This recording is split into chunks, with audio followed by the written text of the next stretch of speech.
this hour on VTV News. Party and state leader pay respect to former Laos leader KHAMTAY SIPHANDONE.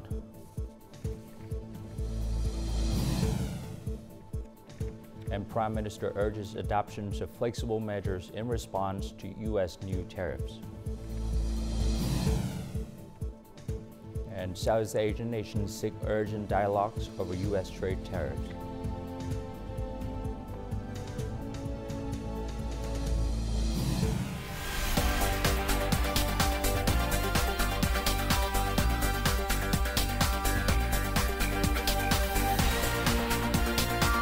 Broadcasting from Hanoi, the capital of Vietnam. VTV News starts right now. Hello, it's 3 p.m. local time in Hanoi, and you're watching VTV News. On Friday morning, a high-level delegation from the Party and State of Vietnam, led by State President Lương Cường, and a government delegation led by Prime Minister Phạm Minh Chính, visited the Laos Embassy to pay respect to Comrade KHAMTAY SIPHANDONE, former chairman of the Laos People Revolutionary Party and former president of Laos. Comrade KHAMTAY SIPHANDONE served as a key leader of the first generation of the Lao People's Revolutionary Party's Central Committee. He pioneered the organization and implementation of the party's comprehensive and principled renovation policies and was a great, close friend of Vietnam's party, state, and people. State President Lương Cường offered condolences to the party, state, and fraternal people of Laos, stating, "We deeply mourn Comrade KHAMTAY SIPHANDONE, former chairman of the Lao People's Revolutionary Party and former president of the Lao People's Democratic Republic. He was an outstanding leader, an excellent son of the Lao people, a steadfast revolutionary fighter who dedicated his life to the struggle for independence, freedom, the happiness of the people, and Laos' prosperous development." Also that morning, Prime Minister Phạm Minh Chính led a high-level Vietnamese government delegation to pay respects to Comrade KHAMTAY SIPHANDONE. In the condolence book, he wrote, "The passing of Comrade KHAMTAY SIPHANDONE represents a profound loss for the party, state, and people of Laos. The leadership and people of Vietnam have lost a great friend and dear comrade who devoted himself to the revolutionary cause of the two fraternal countries, Laos and Vietnam, and to the special relationship between our nations. Comrade KHAMTAY SIPHANDONE was a pioneering leader and steadfast revolutionary who dedicated his entire life to the Lao revolutionary cause." On Friday morning, State President Lương Cường and his spouse hosted a welcoming ceremony for Burundi President Evariste Ndayishimiye and his spouse on their official visit to Vietnam. The visit coincides with both country preparations to celebrate the 50th anniversary of the establishment of diplomatic relations, reflecting their desire to strengthen friendly, cooperative relations across all channels. Vietnam and Burundi share historical and cultural similarities, particularly in their struggles against colonialism. Burundi's leadership continues to view Vietnam as a model for both national liberation and nation building. State President Lương Cường and President Ndayishimiye exchanged views on key strategies to promote and deepen the cooperative relationship between the two countries. Immediate priorities include enhancing delegation exchanges at all levels, regularly coordinating and supporting each other at the United Nations and other international organizations. On Thursday morning, following the U.S. President's announcements of reciprocal tariff on several countries and territories, Prime Minister Phạm Minh Chính addressed the government standing committee. He urged ministries and sectors to maintain composure and resilience while implementing proactive, flexible, and effective responses to overcome external challenges. The Prime Minister established a rapid response team led by Deputy Prime Minister Bùi Thanh Sơn, while Deputy Prime Minister Hồ Đức Phước was tasked with directing ministries and sectors to gather feedback from businesses, particularly major exporting enterprises.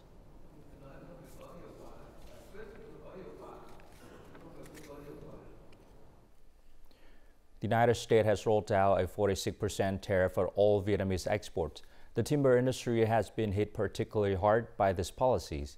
In response, Vietnamese wood enterprises are actively expanding into new markets while counting on diplomatic negotiations between the two governments. Over 90% of this company's furniture products are exported to the U.S. market. To navigate the challenges posed by the tariff hike, the company is enhancing modern production technologies. More than 90% of our products are made from Vietnamese raw materials. We emphasize this to prevent misunderstandings. By increasing investments in machinery and technology, we reduce labor dependency, boost productivity, and lower costs. This would help offset any potential tariff increases imposed by the U.S. Vietnam exports over $9 billion worth of furniture products to the U.S. annually, while also being the second largest consumer of American wood. In recent years, the Vietnamese government has implemented various measures to address trade imbalances between the two countries. Vietnam imports $300 million USD worth of round and sawn timber from the U.S. each year at a 0% tariff, whereas processed wood products face tariffs of 15 to 25%. In a timely move, the authorities have successfully brought this tariff rate down to 0%. We hope the U.S. government will also consider a fair and balanced approach. The Vietnamese government must take proactive steps in negotiating fair tariff policies with the U.S. Enterprises should also leverage free trade agreement. In addition to strengthening trade defense mechanisms, the timber industry is diversifying its markets, particularly in Asia and the Middle East, as part of its strategy to reach an export revenue target of over $18 billion this year. The U.S. proposed tariff have placed Vietnamese enterprises in a difficult position, particularly those with signed contracts and shipments en route to the U.S. These contracts were signed under previously a tax rate, and selling under the new rates will result in significant losses. Bringing the shipment back, however, would incur hefty transportation costs. More than 1,500 tons of Vietnamese seafood are currently in transit to the U.S., now facing unexpected tariffs. If their shipments arrive in the U.S. on the day the tariffs are enforced, the financial damage could be severe. The Vietnam Association of Seafood Exporters and Producers has submitted an official request to the government, urging immediate negotiations with the U.S. to establish a clear timeline for tariff implementation. Following the Prime Minister's directive, the association has issued guidelines to businesses to help them navigate the situation. We advise businesses to closely monitor the situation and work alongside the government to negotiate for a more reasonable tariff. Shrimp and shellfish are expected to be hit hardest by the new U.S. tariffs. Companies are not only reevaluating orders, but are also considering reducing production volumes and optimizing input costs to maintain competitiveness. We are adjusting our supply to better align with current market demand, ensuring we can navigate through this challenging period. Instead of solely focusing on increasing selling prices, we must cut production costs to stay competitive in the coming months. Compared to its direct competitors, Vietnam is facing the most significant impact. In response, Vietnam's agriculture sector is reassessing raw material production levels and intensifying efforts in deprocessing to tap into new markets. We must invest in scientific and technological advancements to reduce costs and avoid over-reliance on a single market. After achieving an impressive export milestone of nearly $2.5 billion in the first quarter this year, Vietnam's seafood industry now faces turbulent waters. However, with timely governmental intervention and lessons learned from previous anti-dumping and subsidy disputes with the U.S., the industry is expected to develop flexible strategies to navigate these challenges. The United States currently accounts for around 30% of Vietnam export market and serves as a key destination for exporters in various fields, including textiles, footwear, and seafood. The recent announcement of a 46% tariff on Vietnamese export is expected to have significant impact. In response, businesses are making efforts to preserve jobs for their workforce. This factory employs nearly 700 workers and has contracts to produce goods from many well-known American brands. Even 1% tariff increase would therefore significantly impact the company's operations. The U.S. has applied common tariffs to many countries, and Vietnam is no exception. Even with these new tariffs, I still believe Vietnamese products can still compete effectively. The U.S. remains a promising market. Vietnam's textile and garment industry employs about 2.5 million workers, with the U.S. market accounting for half of its export revenue. According to Vietnam Textile and Apparel Association, the current textile tariff rate for U.S. exports averages around 20%. Taxes are applied to the whole world without any exceptions. In the past, Vietnam could compete in the U.S. market, and we can still absolutely do so. I believe that there will be no need to lay off workers. The new tariffs could prompt international partners to ship orders to countries with more favorable tax conditions. However, this decision would also impact the interests of U.S. businesses and consumers. We must stay calm and react appropriately and negotiate with other trading partners. We need to have appropriate exchanges with the U.S. authorities to minimize the negative impacts of this new tariff policy. In the medium and long term, Vietnam expects to continue receiving orders since the U.S. tariff adjustments do not affect all sectors. For now, businesses must maintain persistent dialogue with importers and emphasize transparent production standards to safeguard workers' jobs. And before moving on to some of the news, let's take a look at foreign exchange rate for today, April 4th.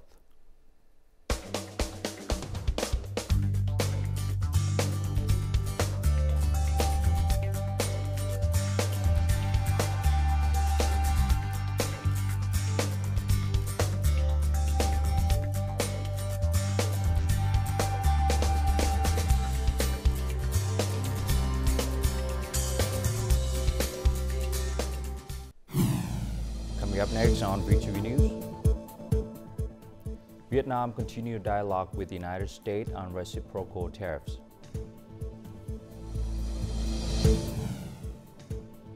And Southeast Asian nations seek urgent dialogues over U.S. trade tariffs.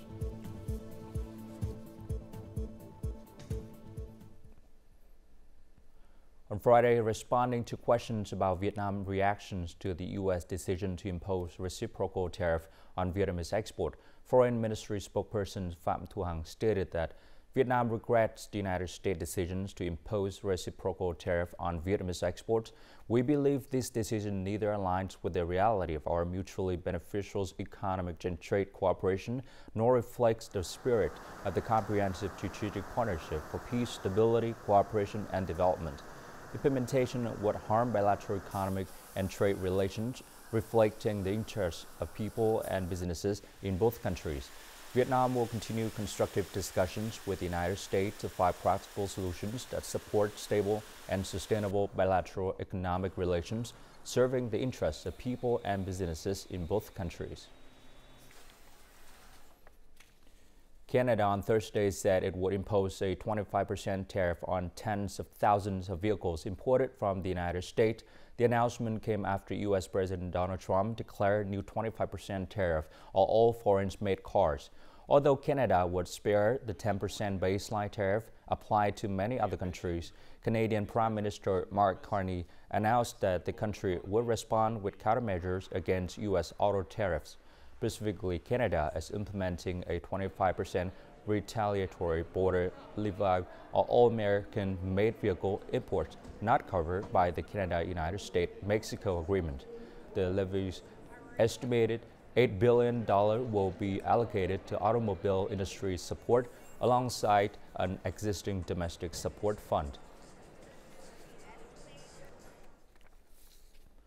The U.S. President on Wednesday announced sweeping 10% reciprocal tariff on imports from around the world and has additional levies on key trading partners, effective April 9th.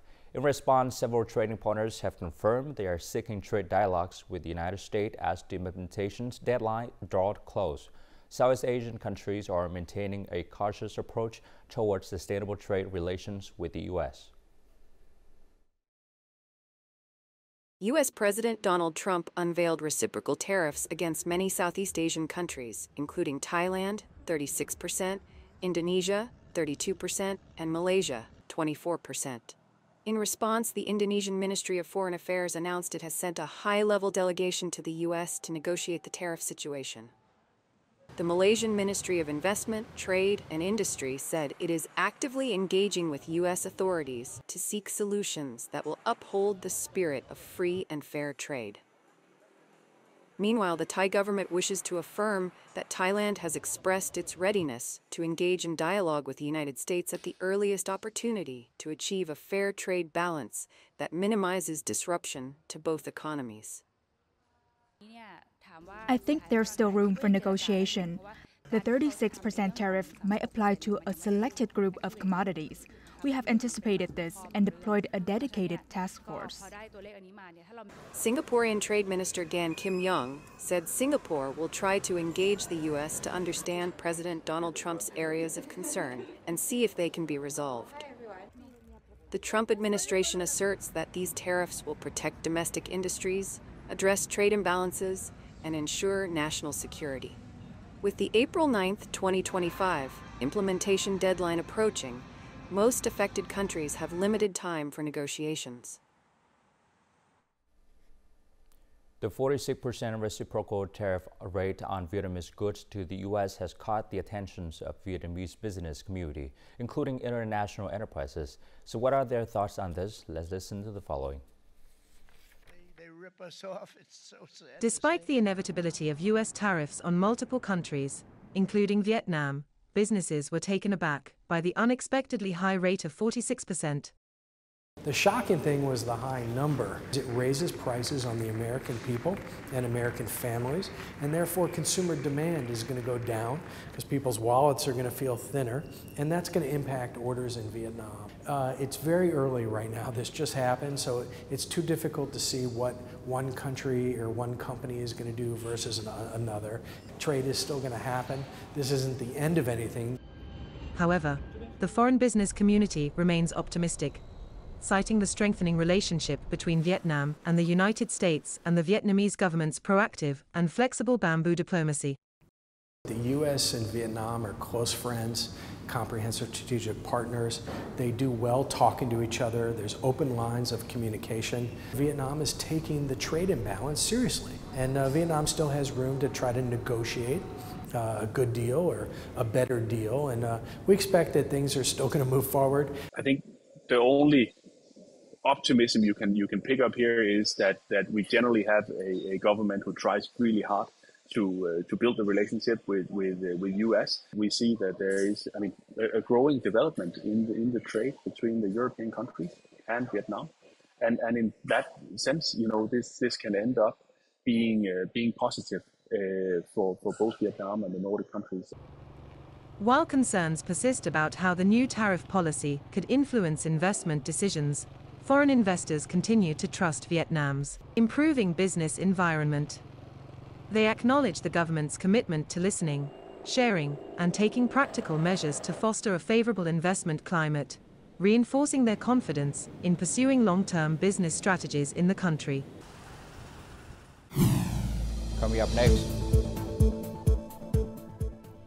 South Korea impeached president removed from office over martial law decrees. And search and rescue efforts continue in Myanmar's quake zone.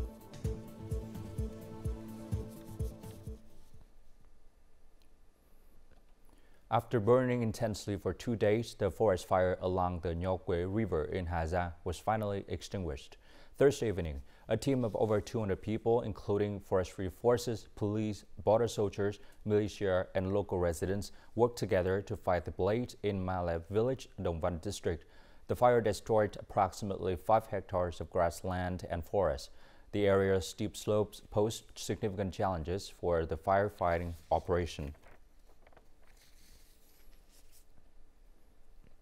South Korea Constitutional Court on Friday unanimously voted to remove President Yoon Suk-yeol from office over his declarations of martial law last December. The Constitutional Court dismissed all of Yoon's justifications for declaring martial law, citing grave violations of the constitutions and laws. Acting Chief Justice Moon Hyung-bae ruled that the impeached president had obstructed the National Assembly's constitutional exercise of power and undermined democracies by deploying military and police troops. The removal from office took effect immediately. Yoon announced Friday that he would accept the court verdict. The government must now hold a presidential election within 60 days, during which acting President Han Duck-soo will remain in office. The UN Trade and Development warned in a report that artificial intelligence AI could impact 40% of jobs worldwide. It noted that AI could have the most profound impact on industry requiring extensive expertise, marking a shift from previous industrial revolutions, which primarily affect manual labor. Advanced economies will likely be the hardest hit, the report stated, though these same economies are better positioned to harness AI benefits compared to developing economies. AI is projected to reach a market value of $4.8 trillion by 2033, becoming a prominent force in digital transformation. Now on to the latest developments in the relief and rescue operations in quick-hit Myanmar. The engineering corps of Vietnamese People's Army has undertaken the critical missions of clearing debris to help medical responders reach trapped victims. Despite challenging conditions, they have successfully created access point to rescue survivors trapped beneath the rubble. After receiving reports of a survivor trapped in the collapsed Chantar Hotel in Myanmar's capital, Nay Pyi Taw, a 6-member Vietnamese team rushed 20 kilometers to the site, working alongside local and international rescue units. Lieutenant Dao Van Long was the first to reach the victim, making contact to reassure him during the critical situation. The 26-year-old man was successfully rescued on Wednesday after being trapped beneath the rubble for 6 days.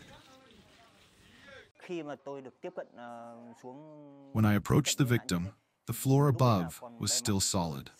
I used concrete fragments and my bare hands to dig through the debris. Then I worked quickly with tools provided by our partners and tried to make it to the survivor as soon as possible. This dramatic rescue effort, made possible by the unwavering dedication and bravery of the Vietnamese People's Army, alongside teams from Myanmar and Turkey, stand as a powerful testament to international solidarity in times of predicament. Every second counts in the disaster zone as the Vietnamese rescue force continues its life-saving mission. On March 29th, the Vietnam National Commission for UNESCO and the People's Committee of Bắc Ninh Province jointly organized Bắc Ninh Culture Quintessence Đông Ho Colors. This program aims to promote the province's cultural values and support the nominations of Đông Ho folk painting craft for UNESCO list of intangible cultural heritage in need of urgent safeguarding. Visitors to the event were drawn to the unique block printing techniques demonstrated on fresh canvas by skilled folk artisans. Dossier submission to UNESCO marked by a vital step in protecting this traditional craft from fading into obscurity. I was beyond happy. This also presents an opportunity to promote our traditional cultural values to the world. These paintings offer us valuable insights into Vietnam's cultural heritage, especially the traditional culture of Bắc Ninh. The nomination dossier for Đông Ho folk painting, a centuries-old Vietnamese craft, is scheduled for UNESCO evaluation this September. For years, authorities in Bắc Ninh province have worked tirelessly to research, preserve this endangered, intangible heritage. The local authorities have established a specialized Đông Ho folk painting conservation center at Sông Ho Commune, Thuận Thành District. This center serves as a display venue for Đông Ho paintings and an experimental workshop on the making of a Đông Ho painting. The UNESCO recognition of Đông Ho folk painting will underscore a significant international effort towards helping Vietnam preserve this unique heritage. Vietnam currently holds 71 UNESCO-recognized heritage titles, with 16 being intangible cultural heritage ones. This nomination represents a crucial step toward safeguarding cultural heritage and reviving interest in time-honored craftsmanship. And now, as usual, let's continue with the weather forecast.